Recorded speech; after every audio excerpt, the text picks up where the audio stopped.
नमस्कार, दृष्टि आईएएस के टू द पॉइंट प्रोग्राम में आपका स्वागत है। आज के टू द पॉइंट का टॉपिक है ब्लू डॉट नेटवर्क। सबसे पहले बात कर लेते हैं यह चर्चा में क्यों है। दरअसल पिछले दिनों अमेरिका और भारत के बीच ब्लू डॉट नेटवर्क पर चर्चा का प्रस्ताव लाया गया। इस प्रस्ताव का संबंध इंडो प्रशांत क्षेत्र में अवसंरचना और विकास परियोजनाओं के प्रमाणन से है। पहली बार भारत की राजकीय यात्रा पर आए अमेरिकी राष्ट्रपति डोनाल्ड ट्रंप के साथ इस पर चर्चा की गई। अब बात करते हैं ब्लू डॉट नेटवर्क है क्या। दरअसल नवंबर 2019 में ही 35वें आसियान सम्मेलन के दौरान थाईलैंड की राजधानी बैंकॉक में इसकी शुरुआत की गई थी। इसमें सहभागी संस्थाएं अमेरिका की अंतर्राष्ट्रीय विकास निगम यानी इंटरनेशनल डेवलपमेंट फाइनेंस कॉरपोरेशन के नेतृत्व में जापान के अंतर्राष्ट्रीय सहकारी बैंक और ऑस्ट्रेलिया के विदेशी मामले और व्यापार विभाग का साझा सहयोग शामिल किया गया है।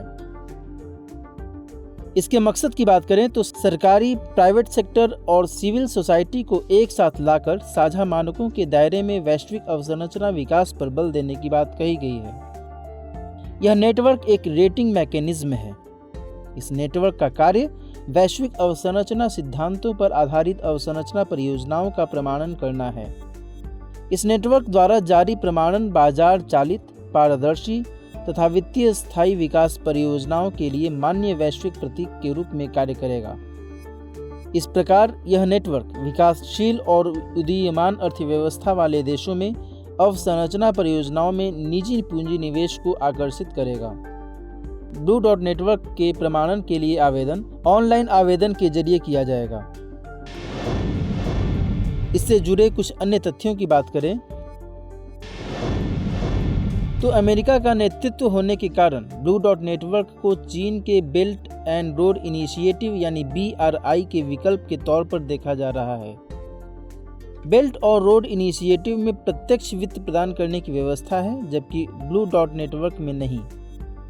दूसरी तरफ BRI में सार्वजनिक ऋण की व्यवस्था की गई है, जबकि ब्लू डॉट नेटवर्क में ऐसा नहीं है। ब्लू डॉट नेटवर्क में इंडो प्रशांत क्षेत्र में अवसंरचना विकास के लिए भारत का रोल बहुत ही महत्वपूर्ण है। अब नोट करते हैं आज के टू द पॉइंट पर आधारित प्रश्न है ब्लू डॉट नेटवर्क के संबंध में निम्नलिखित कथनों पर विचार कीजिए। कथन 1, इसका उद्देश्य सरकारी, प्राइवेट सेक्टर और सिविल सोसाइटी को एक साथ लाकर साझा मानकों के दायरे में वैश्विक अवसंरचना विकास पर बल देना है। कथन 2, ब्लू डॉट नेटवर्क के प्रमाणन के लिए ऑफलाइन आवेदन के माध्यम से आवेदन किया जाएगा।